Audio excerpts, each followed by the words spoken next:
É com muita alegria que nós estamos aqui mais uma vez para poder falarmos, aprendermos, compartilharmos um pouco da vida, um pouco das nossas experiências vividas, vivida a dois, vivida individualmente, vivida em família, profissional, pessoal, não é? Isso é muito bom. Essas lições, esse ano Deus abriu, eu entendi assim, que Deus abriu as comportas dos céus para trazer sobre nós ministrações que nos mostrarão o caminho.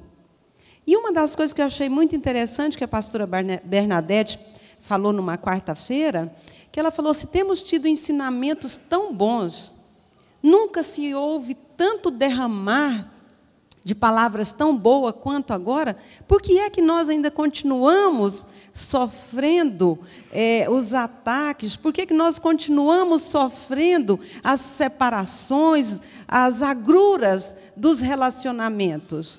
E ela mesma respondeu, é porque não temos praticado essa palavra. Para todos nós, para mim e para você. E esta lição de hoje, mais do que nunca, ela precisa de ser vista como sendo algo que precisa ser restaurado. Só se restaura aquilo que perdeu a sua forma. A mesa, ela possui um significado. A mesa, ela traz consigo símbolos que vai além da matéria física, mesa, como nós estamos vendo ali. A mesa, ela precisa de ser restaurada no sentido da comunhão. A mesa, ela vai falar sobre símbolos que são evocados no seu sentido familiar, mas que estão sendo equivocados dentro da família e que precisa ser restaurados, mudados, consertados, coisas que precisam de ser destruídas, jogadas no lixo, posto fogo, outras que precisam de ser ressuscitadas, outras que precisam de ser criadas. Então, nós vamos falar hoje aqui, é uma caminhada hoje, e nós vamos estar falando a respeito de muitas coisas que está presente na minha e na sua vida, que está presente no meu e no seu relacionamento, que deve estar presente no nosso lar, na nossa família. E quando nós falamos a respeito de casamento, eu gosto da comparação que o pastor Josué Gonçalves faz.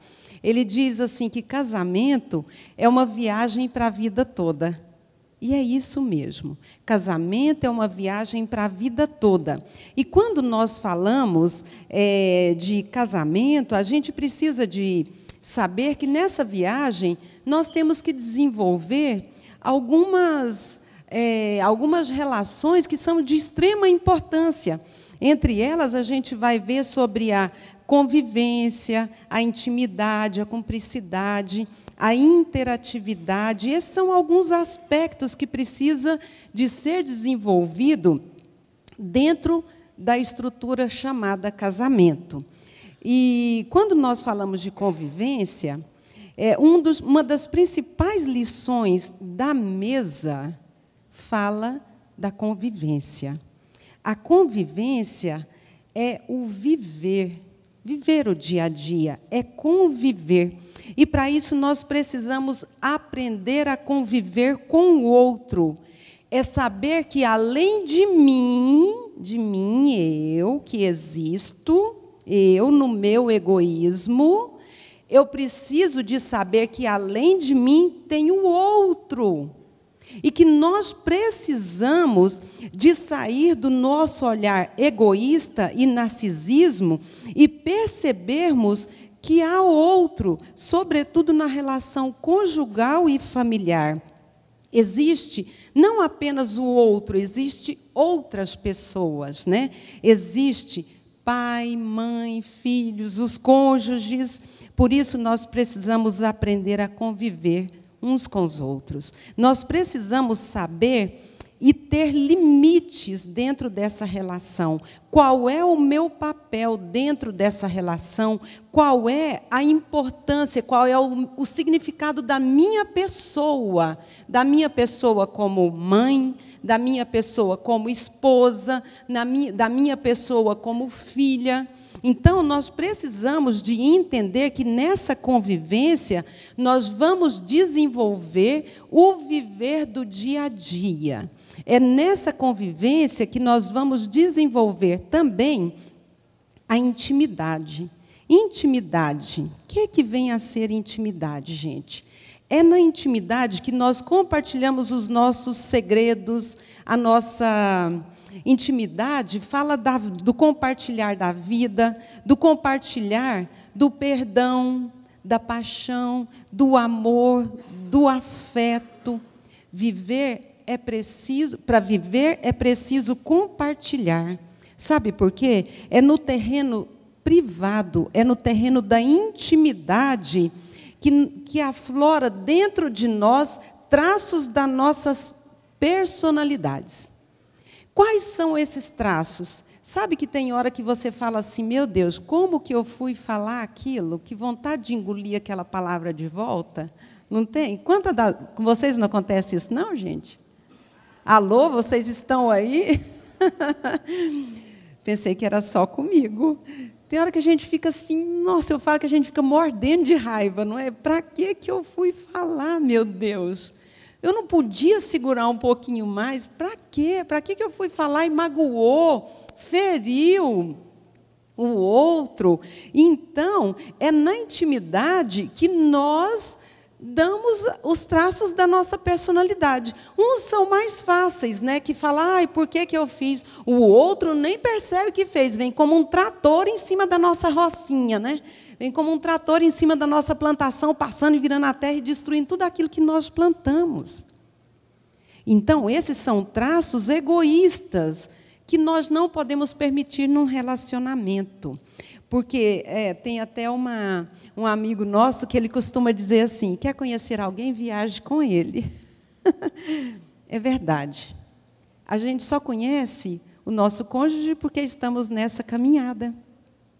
Quem viajou lá para os Estados Unidos e foi na van que nós estávamos, né, pôde conhecer um pouquinho de nós. Lá a gente teve muito tempo para contar muitas histórias de quem somos. Isso faz parte da nossa história, da nossa vida, essa intimidade. Você não compartilha intimidade com quem você não conhece, com quem você não tem amizade, com quem você não tem vínculo. Aí a gente fala de cumplicidade. Cumplicidade, gente, assim, cada coisa é tão linda, né? A primeira que a gente tem é a convivência, da convivência a gente passa para a intimidade, da intimidade nós passamos para a cumplicidade. A cumplicidade, ela é o compartilhar dos segredos, das nossas peculiaridades. É na cumplicidade que ocorre o entranhar dos nossos sentimentos. Eu achei isso profundo. Entranhar dos nossos sentimentos. É como se eu tivesse assim de mão dada com o outro e tivesse a certeza de que o outro não vai me largar. Eu costumo comparar essa cumplicidade conosco a uma viagem para toda a vida, sim. Só porque eu gosto de comparar, não como uma viagem de carro. Eu gosto de comparar a cumplicidade com uma viagem de balão. Balão, né? Balão que vai para o céu.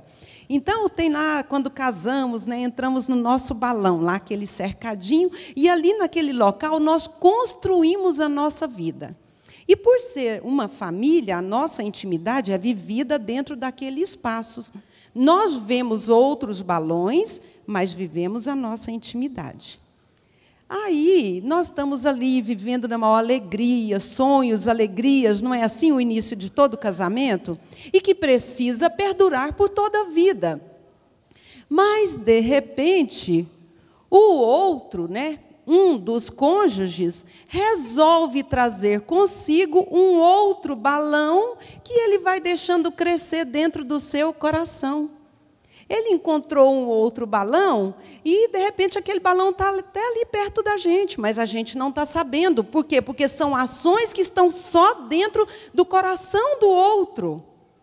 E aí, de repente, dentro daquela criação da intimidade, né? Dentro da nossa vida, da cumplicidade, de repente, aquele cônjuge, o outro balão chega muito perto, o que ele faz? Ele simplesmente passa de um balão para o outro, rasgando as nossas emoções, rasgando o nosso balão. O que vai acontecer com o seu balão? Não é assim? Se nós já não tínhamos chão, agora nós perdemos, ficamos nas nuvens. Estamos no ar, caindo. É assim que nós falamos a respeito da cumplicidade. Cumplicidade é ter a certeza de que você não vai me abandonar, de que você não vai me deixar por outra pessoa, por outros sentimentos, que você não vai sair do nosso limite chamado família, de que você vai permanecer fiel.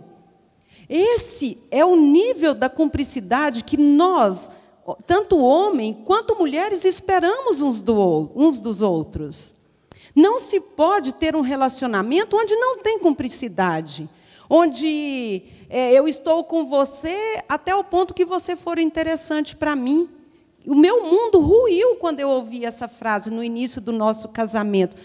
Nós tivemos muitos problemas no início do nosso casamento, porque para mim casamento era para sempre, mas para o Roberto não. O Roberto, ele falou, logo lá no primeiro mês de casados, ele falou, não, a gente tem que viver só até enquanto o outro for interessante. Gente, foi a mesma coisa de pegar uma pedra e lançar na minha vidraça chamada confiança. Como eu poderia estabelecer um relacionamento de confiança com o outro se ele não achava que era da mesma forma, se ele não tinha cumplicidade comigo? Isso são conceitos equivocados que nós trazemos para o casamento.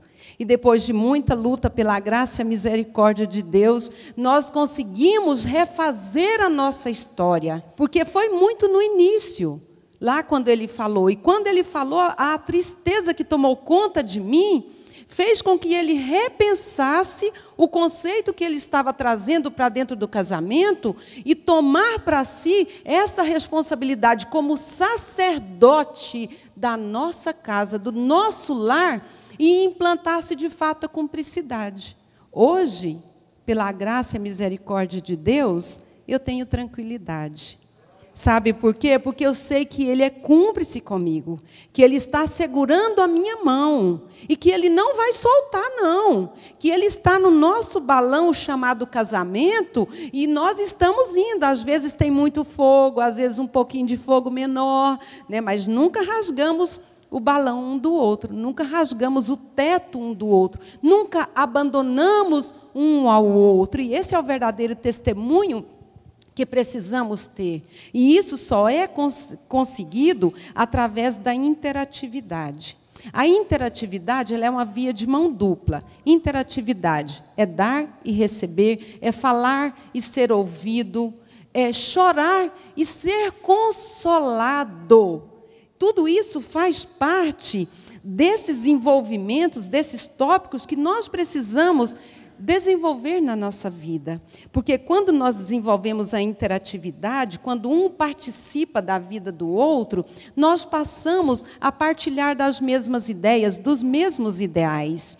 E aí, então, dentro dessa lição, Restaure o Valor da Mesa, passando primeiro por esses tópicos que analisamos, nós vamos ver, então, agora o que é restaurar o valor da mesa. A mesa, como eu falei, ela vai além do significado físico, né? Ela tem a sua estrutura familiar, aquilo que é posto para nós na mesa emocional, na mesa abstrata, que rompe as barreiras do físico e vai para o abstrato. Então, é como se fosse, a gente vê muito, né, nas mesas de casamento, aquelas mesas lindamente postas, lindas, sem defeito, perfeitas. E os cálices também ali colocados para nós bebermos, nos servirmos. Isso também é verdadeiro na mesa emocional. Só porque quando nós nos casamos, nós levamos para o casamento muitas expectativas, muitas. E levamos expectativas e padrões altos e muitas das vezes inatingíveis até por nós mesmos. E quando essas expectativas não são correspondidas, sabe o que acontece? Aqueles cálices lindos que são servidos sobre a mesa, que nós estávamos imaginando, que nós estávamos sonhando, ele passa por uma vertente completamente oposta. Nós passamos a servir cálices mortais. Nós passamos a ter um tipo de serviço de mesa que eu e você não gostaríamos, que nem nós mesmos beberíamos, mas no início está tudo lá, lindo, perfeito, e quando as nossas necessidades não são supridas, o que acontece? Nós passamos a servir outro cálice. Aí, então, eu pergunto para vocês, o que é que nós temos servido dentro da nossa casa? Na nossa mesa emocional, o que é que eu e você tenho servido, tanto para o nosso cônjuge, para os nossos filhos, daqueles que estão conosco ao redor da mesa. Afinal de contas, é na mesa que é desenvolvido as primeiras sociedades em torno da mesa, elas são estabelecidas. As crianças são formadas emocionalmente ao redor da mesa. Então, daí a nossa responsabilidade. Qual o cálice que eu e você temos servido? Qual o cálice que eu e você tenho servido? Uma das coisas que nós temos observado hoje em dia é que a arquitetura, a sociedade pós-moderna, a arquitetura pós-moderna, ela começou a sintetizar rapidamente tudo que precisa de ser colocado dentro de uma casa. Então, tudo que precisa de ser revisto, o que eu preciso está dentro do meu quarto. Tudo. Lá tem o frigobar, lá tem a televisão, daqui a pouco vai ter até o fogão, não é? Tudo está dentro do meu quarto.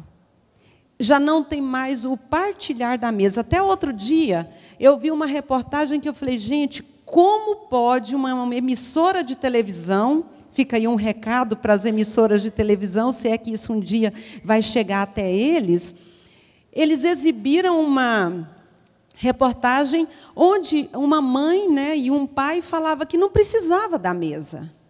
Cada um fazia a sua refeição individualmente. Ela preparava a comida, deixava sobre o fogão e falava, a comida está pronta. Cada um ia lá e servia o que queria, ia para o seu quarto, para a biblioteca, ia para qualquer outro lugar. O filho comia com o prato na mão, diante da televisão, nem sabia o que estava comendo. Nem saborear, ele conseguia saborear, porque a atenção estava naquilo que se vê. Sabe, gente, de que adianta tanta cultura, tantos ensinamentos, se não traz consigo aquilo que é vida, que é primordial? Papai não tinha, acho que nem até o ensino médio, eu acho. Acho que não, acho que ele tinha só o ensino fundamental. Mas o papai, ele tinha um respeito tão grande pela mesa, e aqueles que são mais próximos de mim, eles sabem. Eu vejo muitas pessoas sentarem na mesa. Meu Deus do céu! Papai não aceitava isso de jeito algum. Ele falava, meus filhos, a mesa é sagrada. Vocês entenderam? Não é que a mesa, o lugar é sagrado, não. Sabe? Mas o valor da mesa é sagrado. Eu não posso sentar naquilo que é sagrado. Eu não posso desprezar o que é sagrado. A mesa é o local onde nós partilhamos a vida. É ali que nós formamos quem nós somos hoje. Por isso a importância de nós estarmos presentes à mesa. Nunca na minha vida, nunca na minha casa, nós fizemos uma refeição diante da televisão. Nunca. Televisão é desliga. Se a sala é junto, se a mesa é junto com a televisão, desliga. No início, os filhos davam pinote, porque eles queriam assistir o que estava sendo passado, exibido lá na televisão. Mas quem comanda o lar é o sacerdote. Quem auxilia é a sacerdotisa. Então, nós dois já tínhamos combinado entre nós, refeição à mesa, todos presentes. Televisão, para depois. A comunhão vale tudo. Daí o valor de nós nos sentarmos à mesa. E não fazer da mesa um local onde é para você brigar, para você questionar. Tem gente que quando fala assim, sentei na mesa, foi a pior tristeza da minha vida. Gente, para mim não tem alegria maior do que sentar à mesa e alimentar. Não existe. Por quê? Porque para mim tem prazer, tem significado, é desenvolvido ali na mesa. E isso depende, pai e mãe, sacerdotes e sacerdotisas. Depende de mim e de você. O que eu e você estamos ensinando para essa geração futura. E quando nós olhamos para essa comunidade pós-moderna, a gente pode ver que, até conversando com o Roberto hoje de manhã, ele falou uma frase, eu falei, meu bem, eu vou até colocar essa frase. Muitas pessoas estão morando juntos, mas não partilhando a vida. Estamos vivendo isolados debaixo do mesmo teto. Não é? E isso Deus não quer para nós. Deus não estabeleceu isso como princípio para mim e para você, para a nossa família. E, de repente, quando a gente come... Isso aqui é só o início da aula, gente. Ainda falta muita coisa para ser discorrida. Quando nós falamos sobre isso, você pode até pensar que essa lição é uma lição onde vai trazer muita verdade, que você vai se frustrar. Não. Nós queremos que essa lição, e o objetivo dela é para que eu e você façamos uma autoanálise, que eu e você façamos uma reflexão de como tem sido estabelecido o propósito da mesa dentro da nossa casa. Como nós temos servido a bebida. Nós temos servido a bebida um para o outro, cálices de vida ou cálice de morte? Ou você tem pego os cálices que estão sobre a mesa e jogado na cara do outro? Qual tem sido, gente? Alô, vocês estão aí? Duro, não é, gente? É duro, mas é a verdade. Eu não poderia me omitir dessa verdade. Nós temos, como igreja, como ministério, nós temos um compromisso com a palavra. E nós não podemos ocultar essa palavra, essa verdade de mim e de você. Porque o dia que Deus perguntar, cadê esse cumprimento dessa ministração? Foi você que falhou, não foi nós como igreja. A palavra foi ministrada. Cabe a mim e a você pegar essa palavra e praticar ou não. Depende daquilo que eu proponho. E o que eu espero nessa manhã e o que eu orei é para que Deus tocasse o coração de muita gente, daqueles que estão aqui presentes, daqueles que estão vendo aqui agora ao vivo, ou daqueles que verão no futuro. A minha oração foi essa, Deus, para que essa verdade adentre, permeie o coração das pessoas ao ponto delas se transformarem. Se permitir ser transformada por essa palavra, não porque eu, Tereza, estou falando, mas pelo poder da palavra, essa palavra santa, viva e verdadeira. Amém? É ela, porque ela diz que ela não voltará vazia, antes fará o que lhe apraz. Então, nós cremos nessa palavra. E quando nós falamos de qual cálice nós temos servido na nossa mesa, cálice de vida ou cálice de morte, nós vamos falar a respeito... Eu falei tanto de cálice de vida e cálice de morte, né, gente? Então, vamos colocar uma mesa agora legal, né? Uma mesa bonita. Essa é a mesa ideal. Essa é a mesa que nós queremos. Não vazia.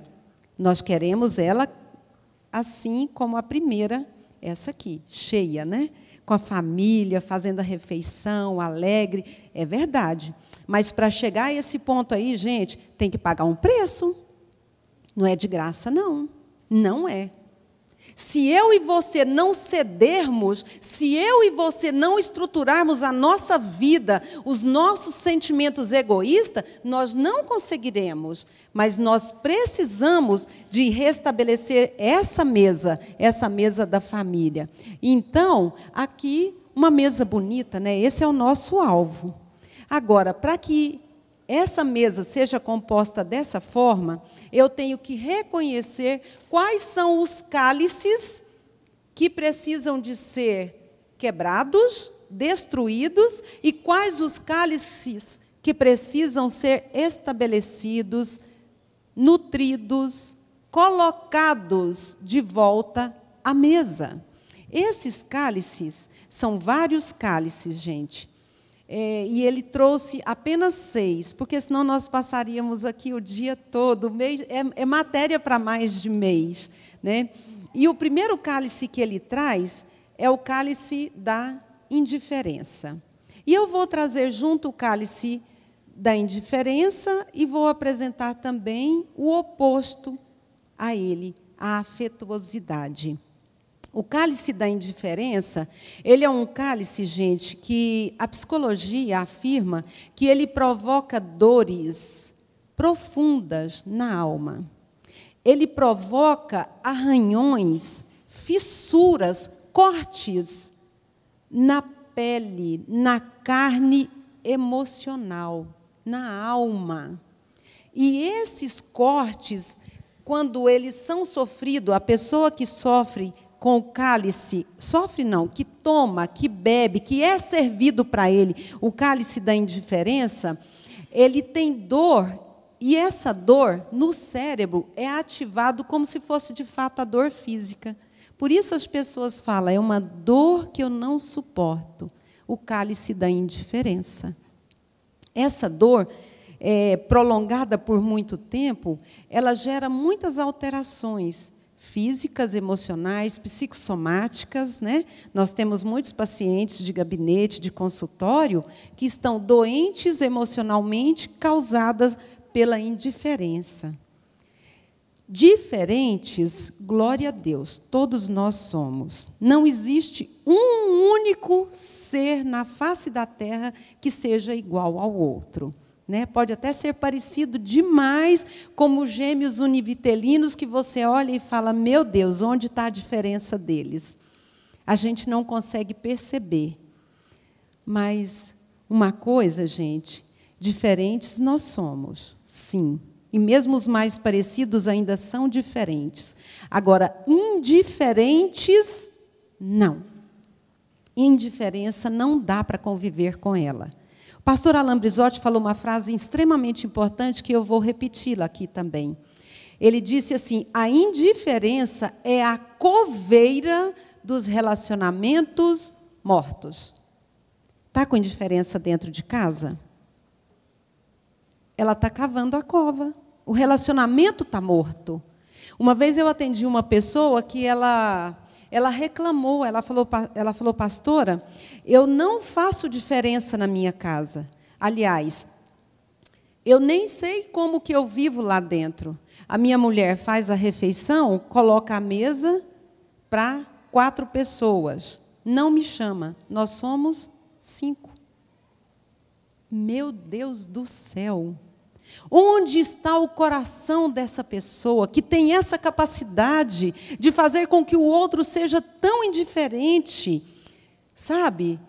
Por que eu vou permitir, gente, que esse cálice seja estabelecido dentro da minha casa? Quantas mulheres sofrem porque o marido não consegue perceber as suas dores? É claro que não estou falando de dor física, não, gente. Dor física a gente vai chegando nela, né? Ao passar dos anos, uma dor aqui, uma dor ali, quando é jovem, nem se lembra disso. Mas eu não estou falando dessa dor física, eu estou falando da dor emocional, que não é capaz de ouvir o que passa no coração dessa mulher. E isso causa dores, feridas, ferimentos, sabe? Extremamente fortes, reais, que de repente o seu cônjuge está sofrendo e você não sabe de onde tem vindo isso. Isso tem vindo pela indiferença que vocês dois têm servido um ao outro. Por isso nós precisamos quebrar o cálice da indiferença e estabelecer sobre nós o cálice da afetuosidade. A afetuosidade, ela é um vínculo indispensável à vida. Indispensável à vida. Afeto. Sem afeto, impossível um ser humano sobreviver. Pode até sobreviver, mas viver, de fato, não.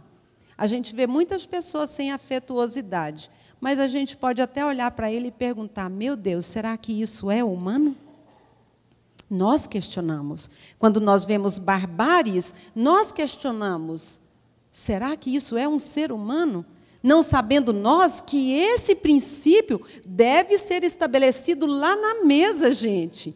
O filho que não percebe os pais trocando afetuosidade nessa mesa familiar, como que esse filho vai crescer? É lá que nós partilhamos o amor. Como que esse filho vai ver se a mãe faz indiferença do pai? Ele vai crescer com essa imagem. Será que a minha mãe vai fazer com que eu também torne indiferente para ela? Ou, de repente, a pessoa está indo feliz da vida, normal, e por uma palavra que falou, eu tenho que ter bola de cristal para adivinhar que o outro não quer que eu use aquela palavra arruinou, azedou. Não é assim que a gente fala? Azedou. Aquilo que estava tão bom, azedou. Pinga uma gota de limão no leite. Estava tão bom, gente, não é? Taiou, acabou. Fugiu o propósito. Então, nós precisamos cultivar dentro de nós a afetuosidade. Eu preciso olhar para o outro e saber o significado que ele tem para mim. E dar significado para ele. Outro cálice semelhante a esse é o cálice da rejeição. A rejeição, gente, ela desestabiliza qualquer ser humano. A rejeição, semelhante, né,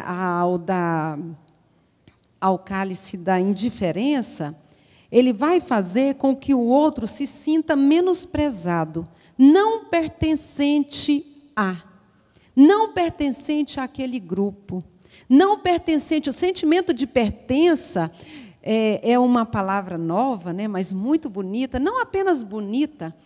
A palavra pertença, ela faz parte do pertencimento. O pertencimento é eu sou do Roberto. E quando nós falamos isso no casamento, né, no propósito de aliança, eu tenho dono, não no sentido de ser dono é meu, como você é dono de um objeto, isso aqui é meu, eu faço dele o que eu quero. Não. O sentimento de pertença é a responsabilidade de ser dono do outro. É quando eu abro o meu coração e permito o outro fazer parte dele. Eu abro o meu mundo e permito o outro fazer parte dele.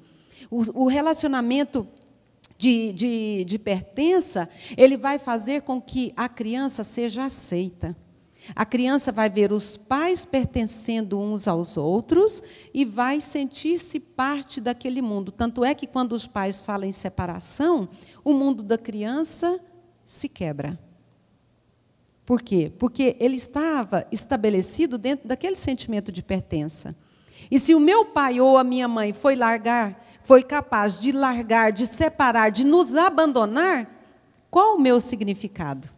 O que eu significo dentro dessa relação? Se você não tem amor pelo marido ou pela mulher, pelo menos pelos filhos deveriam ter. E isso vai ser estabelecido dentro dessa mesa. E dentro desse cálice chamado aceitação. Porque a rejeição, o único antídoto, né, de nós fazermos com que seja estabelecido é a aceitação, o amor, a vivência um com o outro. Agora, a rejeição, ela revela muitas coisas que nós já temos dentro de nós. Lembra quando eu falei do balão? Que o outro cultiva dentro de si e vai trazendo outro balão perto, daqui a pouco ele passa para o outro e deixa você sozinho. Então, isso revela traços de pecado que nós cometemos e não confessamos. E esse pecado, ele não é apenas o pecado cometido fisicamente, ele também é o pecado cometido aqui. Jesus não falou lá, olha, eu falo para vocês que se uma pessoa olhar para uma mulher e desejá-la, já cometeu adultério com ela. Então, tem muita gente em adultério e está achando que está tudo bem. Quando nós abrimos brecha para o pecado, todos nós sofremos as consequências desse pecado. E aí nós passamos a rejeitar um ao outro. Nós não abrimos o terreno da nossa intimidade para o outro. Aí sim nós estamos caindo em pecado. O pecado tem nome e tem que ser confessado. Por isso nós estamos aqui como igreja, como família. Por isso nós temos o gabinete aqui de atendimento. As pastoras atendem as mulheres, os pastores atendem os homens. Para quê? Para que eles possam se firmar na verdade e serem curados. Outra característica da rejeição é o egoísmo. O egoísmo é um mundo construído apenas pelo eu, pelo meu desejo. E se alguém puder satisfazer os meus desejos, ele é aceito. Mas se não, fora com ele. Entenderam? O meu egoísmo faz com que eu me ausente do outro. O egoísta, ele sempre diz assim: eu não sou obrigado a lidar com as suas necessidades. Eu não tenho a intenção de dividir o meu mundo com você. Eu não quero que você entre no meu mundo. Eu não preciso compartilhar a minha vida com você. Já ouviram alguma coisa assim? Não levante a mão, não responda, como diz o pastor Luiz, apenas pisque os olhos. De algum modo, nós já ouvimos isso aqui alguma vez, mas ele não precisa se estabelecer como princípio egoísta dentro do casamento. O egoísta, ele concentra-se nas suas próprias necessidades. E quando nós nos permitimos absorver pelas nossas necessidades individuais, toda a esperança de amor e paz se desfaz. Amor e paz é desfeito diante do egoísmo. Por isso, nós precisamos destruir o cálice da rejeição e cultivarmos o cálice da aceitação. A aceitação é o antídoto para combater a rejeição e o exclusivismo. Para isso, nós precisamos nos render, nos entregar àquele que divide a vida conosco. Quem divide a vida conosco? É o meu cônjuge, é ele. Nós precisamos nos entregar a ele. Outro cálice que precisa ser destruído é o cálice da intolerância. A intolerância, gente, essa foi demais. Eu aprendi muito nessa lição, viu, gente? Como disse o Roberto, passei noites e noites estudando e li demais, escrevi demais para poder juntar um pouquinho de folhas para poder falar aqui. E quando chega aqui, ainda fala só o resumo do resumo. A intolerância, ela é o espelho da nossa própria face, mas de uma face que eu não quero ver. Então, eu sou intolerante com o outro, eu não aceito a falha do outro. Ninguém pode errar. Eu exijo a perfeição. Você errou, mas não sou capaz de olhar para mim. Não é? Intolerância. Eu não tolero o outro. Sabe? E eu não posso olhar para o meu cônjuge como se ele fosse desprovido, gente, de ânimos, de alma. Sabe? O seu cônjuge, o meu cônjuge, ele não é uma pessoa desprovida de alma, não. Pelo contrário, gente. Nós temos alma. Olhe um para o outro e fale um para o outro aí. Você tem alma, eu tenho alma. Sabe? É nós. Nós somos providos da alma, por isso nós não somos um controle remoto. Eu não posso pensar que eu posso dirigir o meu cônjuge como um controle remoto. Para lá, para cá, para, vai. Não ri, não ri, não ri. Né? Eu lembro da história da irmã Terezinha, né? Ela contou aqui quantas vezes para nós, nos segredos dos corações das mulheres, né? O quanto foi impedida de sorrir, porque não aceitava o sorriso. Meu Deus, Hoje curada, graças a Deus, né? Mas isso ficou no passado, porque nós não tínhamos o conhecimento que nós temos hoje. Então, fecha a cara, ri, não, fala oi, não olha para ninguém. Meu Deus, destrua um cálice da intolerância. Cultive a tolerância, cultive o cálice da paciência. Tenha disposição em aceitar um comportamento, um modo de pensar diferente do seu. Modo de pensar, de agir, de falar. Não é? De vez em quando eu falo para o Roberto, essa sou eu. Por quê? Porque eu estou incomodando ele, né? E ele está pondo limite para mim. E eu estou falando para ele, não, eu não aceito o seu limite. Essa sou eu, Tereza. Mas ele fala, essa é você, Tereza, que precisa de ser corrigida. Nós não estamos aqui, não é para aprender? Não é para aprender a corrigir um ao outro? Isso é o que passa na minha intimidade, eu e meu marido. E que eu posso falar para você. Por quê? Porque nós estamos aqui com esse intuito de aprendizado. Então, eu tenho que ter disposição. Eu tenho que parar de apontar o dedo para os defeitos do outro e assumir os meus próprios defeitos, para que eu possa olhar no espelho, porque o espelho tanto mostra o que está bom, como também o que está feio. Tá? A gente, quando olha no espelho, a gente não arruma, né? Arruma, nossa, aqui está torto. Então, nós também precisamos olhar para nós. E a intolerância, saiba disso, gente. Quando você estiver intolerante, é porque você está vendo você no outro. Então, quem precisa de corrigir primeiro é você. Outro cálice que precisa de ser destruído, jogado no lixo, é o cálice da competição. O cálice da competição, gente, a palavra de Deus em Gênesis 2, 24, o que ele diz? Por isso deixará o homem pai e mãe unir-se à sua mulher, tornarão os dois uma só carne. Então, como eu vou competir comigo mesma? Como eu posso competir com alguém que é parte de mim mesma? Eu não posso estabelecer a competição.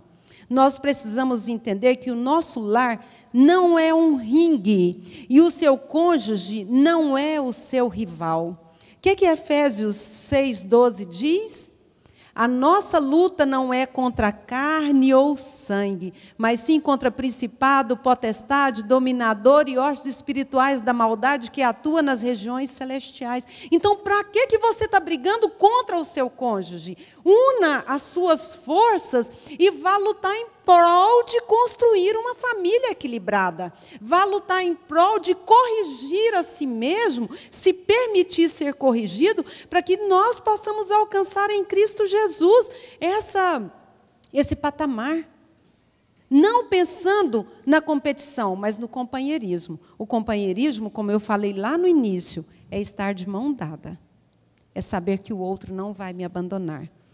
Outro cálice que precisa de ser quebrado é o cálice do individualismo. Individualismo. Eu não posso estabelecer sobre mim aquilo que somente eu quero. Ele vai cair novamente lá no orgulho. O orgulhoso, ele não sabe pedir perdão. Ele não tem aceitação pelo outro. Ele não tolera as fragilidades do seu semelhante.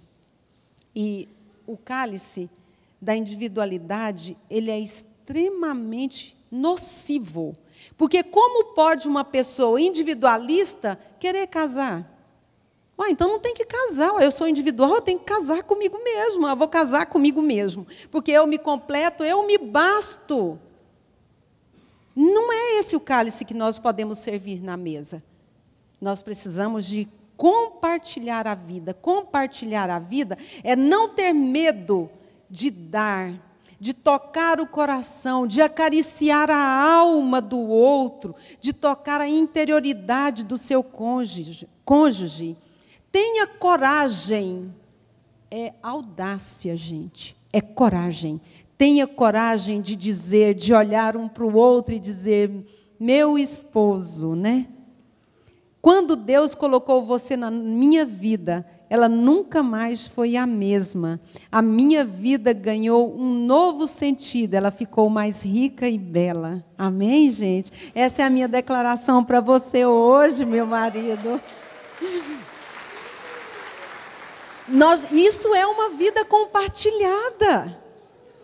É isso que nós precisamos compartilhar. E o último cálice que nós precisamos quebrar da nossa mesa é o cálice da ingratidão. O cálice da ingratidão, ele está presente em todo o tempo, na nossa vida como um todo. Mas, ultimamente, sabe aquela palavrinha simples que as crianças aprendem? Obrigada, valeu, um abraço, um sorriso. Palavras e gestos simples, mas tão necessários, que estão ficando cada vez mais escassos do nosso vocabulário. Nós precisamos reconhecer o que o outro fez por mim. Eu não posso ser ingrato ao ponto de dizer que o outro não faz parte da minha vida. Sabe, de não valorizar as bênçãos e os favores que eu recebi. O ingrato, ele não agradece. O ingrato, ele sempre vê problema em todas as coisas. E ele está sempre fixado naquilo que não recebeu. O que eu não recebi, ele está reclamando. Por que não é agradecido pelo que já recebeu? A pessoa ingrata, ela está sempre insatisfeita com tudo na vida. Então, se você é um tipo dessa pessoa, hoje aqui é autorreflexão, é eu e você. Nós precisamos destruir esse cálice da ingratidão e cultivar o cálice da gratidão. Nós precisamos cultivar valores nobres, A gratidão deve sobrepor a ingratidão, seja nas pequenas ou nas grandes coisas. Tem até uma musiquinha infantil que a gente canta, que é assim: se a gente juntasse as pequenas alegrias, seríamos felizes todos os dias. Então, é o contabilizar dessas pequenas atitudes que vai fazer com que eu e você sejamos felizes. Tem gente que fica contabilizando só o que foi de ruim, só o que foi de ruim. Elas existem? Existem. Mas elas precisam, as coisas boas precisam sobrepor as coisas que não são boas. A gratidão deve sobrepor a ingratidão. Como eu poderia esquecer daquele que se doou por mim? Como marido, você pode esquecer da pessoa que amamentou os seus filhos? Que carregou os seus filhos? Como pode você esquecer-se dela e ser ingrato pelo que ela fez? Nós não podemos colocar ninguém de lado. Nós não podemos esquecer de ninguém. Por isso, eu pergunto mais uma vez, qual tem sido os cálices que você tem servido na sua mesa? Qual os cálices que você tem estabelecido como presença na sua vida? Como que está a sua mesa hoje? E em que ela precisa de ser refeita? Talvez, ao ouvir essa ministração, você esteja assim frustrado com o seu cônjuge e os cálices que vocês têm bebido ou que vocês mesmos têm servido na sua mesa familiar. Ou até imagina que tudo que foi colocado aqui é um padrão muito alto e inatingível para você. Eu quero deixar bem claro aqui que, nesta manhã, nós não temos a intenção de expor ninguém. Muito pelo contrário. Nós queremos, sim, apresentar o padrão de Deus e seus ensinamentos para um relacionamento saudável e duradouro. Quer um relacionamento saudável e duradouro, gente? Queremos, não queremos? Então, nós temos que nos voltar para a palavra, é na palavra, lembrando sempre de que ninguém pode suprir todas as suas expectativas. Eu não posso suprir todas as expectativas do Roberto, e muito menos o Roberto pode suprir todas as minhas expectativas. Não. Mas com a graça de Deus, juntos, nós dois, juntos, clamando ao Senhor. Meu bem, vem aqui, por favor. Juntos, nós dois, vamos clamar pelo derramar dessa graça, desses cálices, do cálice da comunhão, do cálice do amor, do cálice do perdão. Eu não sei qual cálice você está bebendo agora. Se 1, 2, alguns, ou todos os cálices que foi falado, e até alguns que não foi falado aqui. que eu quero deixar bem claro aqui nessa manhã, que essas feridas, se você está machucado,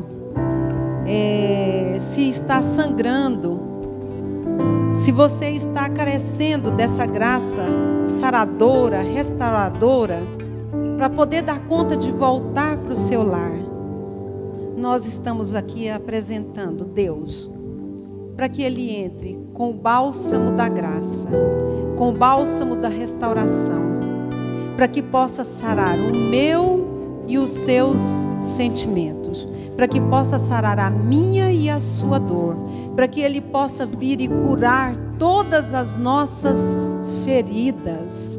É com Ele, porque se eu for ficar só na expectativa aqui com o Roberto, é muito pouco. Nós somos falhos, nós falhamos, nós erramos. E nós precisamos um do outro. E eu gostaria de pedir agora que cada um de nós ficássemos em pé e que nós dessemos as mãos só em família, marido, mulher e filhos. Onde você está, una-se ao seu marido. Essa é a unidade imbatível. Essa é a unidade imbatível. A única unidade capaz de resistir à tempestade. A única unidade capaz de resistir os trovões, os relâmpagos. A única unidade capaz de resistir o transbordar das águas, dos rios, das enchentes. Deus está apresentando aqui para nós nessa manhã. Deus está apresentando aqui para nós nessa manhã a possibilidade de restauração. Deus está apresentando aqui nessa manhã a possibilidade de cura. E isso é se eu e você aceitar. Qual tem sido as suas feridas? Olhe para o seu cônjuge aí agora. Você é capaz de olhar no fundo dos olhos do seu cônjuge? Você é capaz de perceber a dor do seu cônjuge? Você é capaz de absorver a alma dele? Será que ele pode contar com você? Ou você tem um olhar fugitivo, sem graça? Esse é o momento que Deus quer restaurar. Esse é o momento que Deus quer curar. Qualquer que sejam as suas feridas, o que você fez até aqui que não foi legal, não tem problema, ficou para trás. Deixa o que ficou para trás e comece a partir de agora uma nova etapa, uma nova caminhada, porque consertar o que ficou para trás é impossível, mas plantar hoje para colher no futuro, esse sim é o alvo. Deus quer nos curar e Ele está servindo aqui agora para mim e para você cálices de bênção, cálices de vida, cálices de restauração, de unção, de amor, de perdão. Receba esse cálice da graça de Deus sobre a sua vida. Vamos orar juntos. E eu quero pedir que o meu sacerdote ore, faça essa oração, para que nós sejamos curados, restaurados pela presença de Deus nessa manhã. Amém. Pai, eu quero te louvar, Senhor. Quero te louvar pelo meu lar, pela minha companheira, pelos meus filhos. Eu quero te louvar, ó Pai, porque o Senhor é aquele que tem poder. É o Senhor que pode restaurar as nossas vidas, o nosso relacionamento. É o Senhor que pode curar. É o Senhor que pode mudar a nossa história. E nesta manhã nós estamos aqui como família pedindo a Tua restauração, a Tua mudança, ó Pai. Que o Senhor nos transforme, ó Pai, que nós possamos viver uma família conforme o projeto do Senhor. Uma família curada, uma família onde um ajuda o outro, onde vivemos uma só carne, ó Pai, com um só propósito, um só alvo, ó Pai. Que nós possamos influenciar, ó Pai, o nosso mundo que nós vivemos tão conturbado, onde que a família não tem sido prioridade, ó Pai, onde as pessoas vivem debaixo do mesmo teto, mas eles não compartilham as suas vidas, ó Pai. Deus, restaure os nossos lares para que nós possamos ser exemplos, ó Pai, na vida de outras pessoas.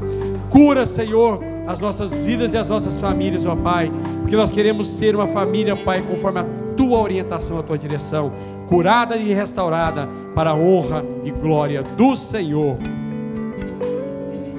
Amém, amados. Amém. Uma igreja alegre, participativa. Todos os domingos, às 9 horas, um delicioso café da manhã e uma escola bíblica abençoada. Às 18 horas, culto da família. Segunda, às 14 horas, Manancial Feminino. Terça-feira, às 20 horas, Homem de Verdade e Mulher Ideal. Quarta-feira, às 19h40, culto de ensino, além de uma programação semanal para todas as idades. O nosso sonho é expandir o reino de Deus e chegar a todas as nações do planeta Terra. Eu quero convidar você a fazer parte desse grande projeto que com certeza Deus vai te abençoar. Catedral da Família.